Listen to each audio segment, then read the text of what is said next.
My friends and I went camping. In the middle of the night, I woke up to someone whispering my name. When I unzipped my tent, everyone was gone, except for their shoes, still perfectly lined up by the fire. A rustling came from the woods, and a voice, my voice, called out, "Over here." But when I turned, I saw myself staring back, smiling. We set out early Friday morning, the 5 of us packed into 2 cars, heading toward the dense forests of the Pacific Northwest. Our destination was a secluded spot near Mount Rainier, a place we'd found on a hiking forum. It promised serenity, away from the usual campgrounds and crowds. The drive was filled with laughter and music. We stopped for supplies, joked about who would forget their sleeping bag, and shared stories of past adventures. By late afternoon, we reached the trailhead and began our hike into the woods. The trail was narrow, winding through towering trees and overgrown paths. After about 2 hours, we found a clearing near a small creek, a perfect spot to set up camp. We pitched our tents, gathered firewood, and prepared for a peaceful night under the stars. The first night the evening was uneventful. We cooked dinner over the fire, shared drinks, and talked late into the night. The sounds of the forest surrounded us, crickets chirping, leaves rustling, and the gentle flow of the creek. Eventually, one by one, we retreated to our tents. I remember falling asleep to the soothing sounds of nature, feeling completely at peace. The whisper sometime in the middle of the night, I woke up. At first, I wasn't sure why. Then I heard it, a whisper. My name, softly spoken, as if carried by the wind. Alex. I sat up, heart pounding. The whisper came again, clearer this time. Alex. It was coming from outside my tent. I unzipped the flap and peeked out. The fire had burned down to embers, casting a faint glow over the campsite. But something was off. All the tents were open, empty. No one was around. But their shoes were still there, lined up neatly by the fire. It was as if they'd all vanished, leaving everything behind. The voice I stepped out, calling their names. No response. The forest was eerily silent. Then I heard it again, a rustling in the woods, followed by a voice. Over here. It was my voice. I froze. The voice called again, mimicking me perfectly. Over here. I turned toward the sound, and that's when I saw it. Standing at the edge of the trees was, me. Same face, same clothes, same everything. But the smile, it was wrong. Too wide, too forced. And the eyes, they lacked any warmth. I stumbled back, heart racing. The other me just stood there, smiling. Then, without a word, it turned and disappeared into the woods. The search I spent the rest of the night searching for my friends, calling out, retracing our steps. But there was no sign of them. Just the empty tents, the untouched belongings, and that haunting image of myself staring back at me. At dawn, I made my way back to the trailhead and contacted the authorities. Search parties were organized, but no trace of my friends was ever found. No footprints, no signs of a struggle, nothing. It's been months since that night, and I still can't make sense of it. Therapists suggest trauma-induced hallucinations, but I know what I saw. I saw myself, and it wasn't just a reflection. It was something else, something wrong. I don't go into the woods anymore. I avoid mirrors at night. And sometimes, when I'm alone, I hear that voice again. Over here. And I wonder, what if I had followed it? I tried to go back to my normal life after that night, but nothing really felt normal anymore. You don't just walk out of the woods after something like that and return to who you were before.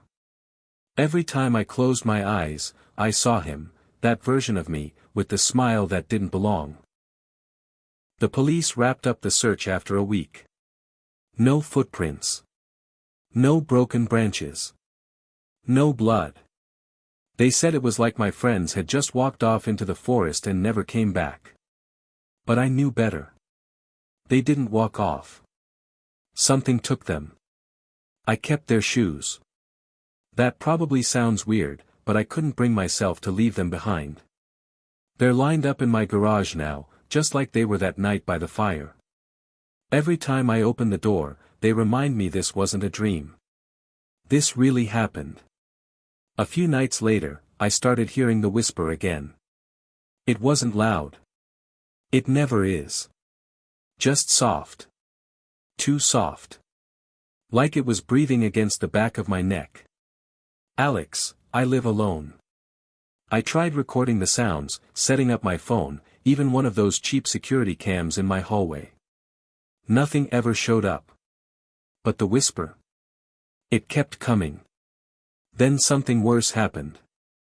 One morning, I woke up and found my boots, my hiking boots, the same ones I'd worn that weekend, lined up neatly by my bedroom door. I hadn't touched them in days. They were supposed to be in the closet. I know I didn't move them. I didn't even want to look at them, honestly. But when I did, my stomach dropped. They were muddy. Caked in dark, dried mud. Like they'd been through the forest. But it hadn't rained in days. The next night, I set up a camera again. I left the boots where they were, pressed record, and stayed awake. Around 2:47 a.m., the screen flickered. Only for a second. But long enough. When the image came back, I was gone, from my bed. The blankets were pushed aside, the room dark and still. And standing by the door, was me. But not me. Same clothes I wore in the woods. Same blank face. Same unnatural smile. He just stood there, staring into the camera. Then he lifted his hand, slowly, and waved. The footage ends right there. I don't remember any of it. I didn't leave the house. My doors were locked. Nothing had been moved. But there I was, waving like I was saying goodbye. I sent the video to a friend I trusted, someone who knew how to dig deeper into stuff like this. She said the metadata was corrupted, but what she could see didn't make sense. The frame rate shifted, jumped, in unnatural ways. Like something was interfering with time itself. Her exact words were, "This isn't just a glitch. It's like something wasn't supposed to be there and the camera couldn't handle it." That's when she asked the question I hadn't dared ask myself, what if you aren't you anymore? I laughed. It felt insane. But the thought had already been gnawing at the back of my brain. That I might have followed that voice without remembering. That maybe I never left those woods at all. Then I found something else. On my bathroom mirror, written in fog even though I hadn't taken a shower, were 2 words, "Come back." The next morning, the boots were gone. I searched every inch of the house. Nothing. But that night, I had a dream. Or maybe a memory. I was standing at the edge of a river. The water was black. Silent. On the other side stood him, my double. He wasn't smiling this time. He looked angry. Behind him, I could see shapes. Shadows. People. I couldn't make out faces, but I recognized the outline of my friends. They were standing there, still, unmoving, like statues. He raised his hand and pointed at me. Not with rage. With purpose. Then I woke up. And my bedroom window was open. I live on the 2nd floor. The screen hadn't been cut. The lock wasn't broken. It was like I had opened it myself. Only I didn't. I tried to get out of the house that day. Take a trip. Clear my head. I got in the car, started driving south toward Oregon, thinking maybe distance would help. It didn't. Somewhere just outside of Portland, I stopped for gas. When I came back out of the store, there was a note tucked under my windshield wiper. No envelope. No handwriting. Just 4 printed words, "You're almost back now." I left the car and called a cab home. Since then, it's only gotten worse. I'll be walking through my kitchen, and lights will flicker, not just off and on, but dim, like something's draining the life from the room. My reflection in the window stays a second longer than I do. And sometimes, he whispers again. But now, he says more than just my name. Now, he says, "You're mine." I started locking every door and window, lining the floor with salt, like some kind of old horror movie routine. It doesn't stop him. Nothing does. Last night, the shoes came back. Lined up in the hallway, right outside my bedroom. But this time, they weren't just mine. They were all there, my friend's shoes, exactly as I'd found them that night. Still perfectly lined up. Still clean, except for one pair. The pair at the end. Soaked in water. The floor underneath them. Dry. And when I bent down to look closer, I swear I heard a splash. Not in my house. In my head. Like something was waiting, in the river. I'm writing this because I don't know how much longer I'll be me. I've started losing time. Little gaps. 10 minutes here. An hour there. Last Tuesday, I woke up outside. On my front lawn. In the rain. No coat. No phone. Just barefoot and soaked. My front door still locked from the inside. And my bedroom light. Still on. He's getting closer. He's not just mimicking anymore. He's becoming me. After waking up on the lawn that night, I knew it wasn't just something creeping in from the woods or a glitch in my memory. It was inside now. Not the house, me. I tried to talk to someone about it. I found a small community online, people who'd had strange experiences in forests or during camping trips. Most of it was nonsense, UFOs, Bigfoot stories, fake ghost photos. But one guy messaged me directly. He went by Rook. Said he'd seen something similar in Montana. Told me to meet him at a diner just outside Spokane. I didn't want to go back that way. Not anywhere near those trees. But I needed answers. So I drove up. When I walked into the diner, I saw him right away, mid-50s, rough beard, eyes like he'd seen too much. No small talk. Just slid a manila folder across the table and told me to read. Inside were newspaper clippings, hand-drawn maps, and pictures. Black and white photos of hikers who'd gone missing all over the country. Some of the faces I recognized from news stories over the years. Then I saw one that made me freeze. It was a photo of me. But not me. It was older. Worn. Like it had been taken 20 years ago. Same face. Same stupid scar on my chin. Same eyes. "Where did you get this?" I asked. Rook didn't answer right away. He just leaned in. "That thing," he said. "It doesn't just copy you. It replaces you. It learns you first. Watches how you walk. How you talk. What you fear. Then it becomes you." He told me about the river. How it wasn't just water. How people had seen things walking out of it, versions of themselves that weren't right.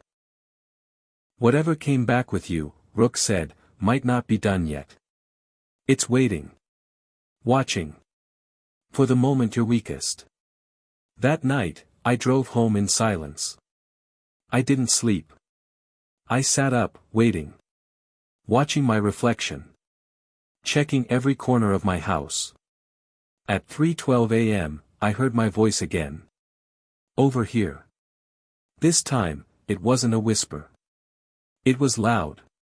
Coming from the garage. I grabbed a flashlight and crept down the hallway. Every step felt like it echoed. My breath was shallow, my heart thudding in my ears. I opened the garage door slowly. All 5 pairs of shoes were gone. But the mud prints were still there. Leading to the far corner, toward a small crawlspace I hadn't opened in years. Then I heard it again. My voice. Right behind me. You finally made it. I spun around. There he was. Same clothes. Same face. But different. His eyes were black.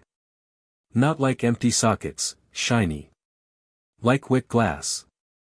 And he was smiling that same wrong smile. I've been patient, he said. But you're tired. I can feel it. Almost done now. He lunged. I ran. Up the stairs. Into the bathroom. Locked the door. I didn't think. Just grabbed scissors and hacked away at my arm. I needed to feel pain. To remind myself I was still me.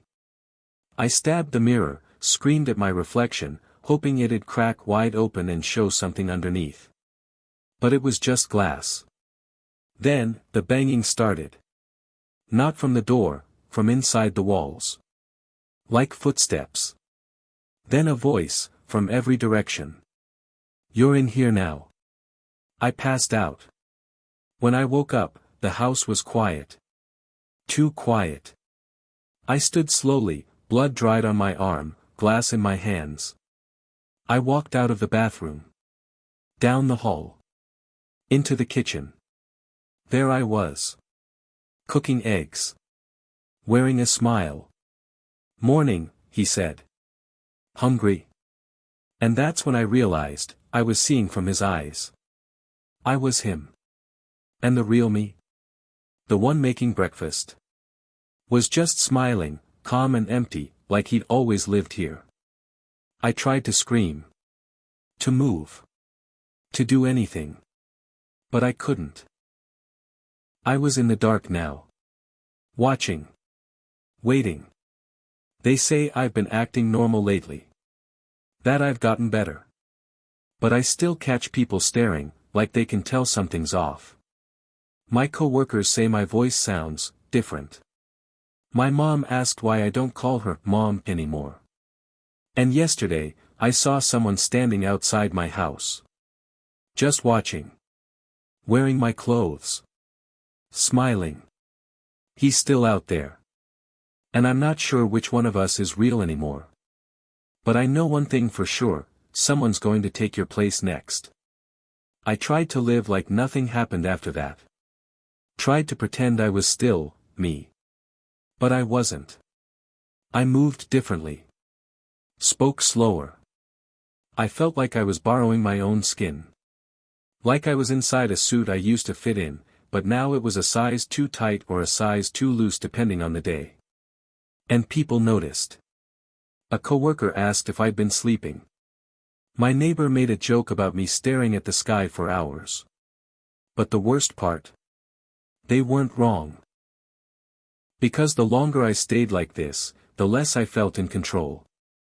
Something else was pulling the strings. Sometimes I'd black out for minutes. Sometimes hours. One time I came to in a parking lot, holding a bag full of meat I didn't remember buying. No receipt. No clue what store I'd even been to. The final straw came the night I looked through my old photos. Every single one of them, birthday parties, camping trips, holidays, they'd changed. Just a little. In every photo, I was staring directly at the camera. Wide-eyed. Unblinking. Even the ones where I should have been looking away. Even the ones taken from behind. And in one of the oldest ones, from my 10th birthday party, my smile was crooked. Wrong. I don't remember it that way. I know I didn't smile like that. The next morning, I packed a bag and drove straight to the woods. Back to where it started. I don't know why. Maybe part of me thought I could fix it, or maybe I knew I was running out of time. The forest hadn't changed. Still quiet. Still heavy. I reached the old campsite just before dark. I expected it to feel haunted, but it didn't. It felt like it had been waiting. The fire pit was still there. The same circle of stones. Even the burned logs hadn't moved.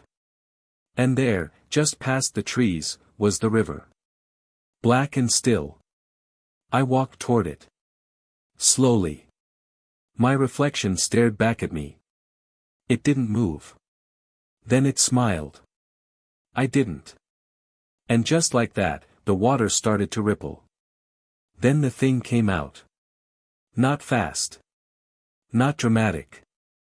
It just rose up like it had always belonged. It had my face, my voice, my memories. But it wasn't me. Ready to come back, it asked. I wanted to scream. To run. But my feet were locked in place. Then, it held out its hand. And in that moment, I realized the truth: I never left this place. Not really. That night in the woods. When I saw it, I followed. I followed the voice. And the version of me that walked out of the forest. That wasn't me. It was a copy. And I was the shadow left behind. The part of me that still remembered who I was. But shadows fade. And the thing that wore my name, my body, my life, it wasn't done. Because as I stood there, it leaned in and whispered, "Now you can rest." And just like that, I was pulled in. Into the water. Into the cold. I screamed but no sound came out. Just bubbles. I tried to fight. But there was nothing to fight. I was already gone. Now, if you're reading this, I don't know how you found it.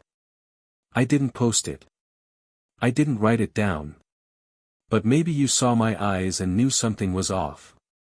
Maybe you looked at your friend or your sister or your husband one day and thought, they're acting weird. Smiling too much. Forgetting old stories. Asking strange questions like, what would you do if there was another you? Pay attention. Because maybe it already happened.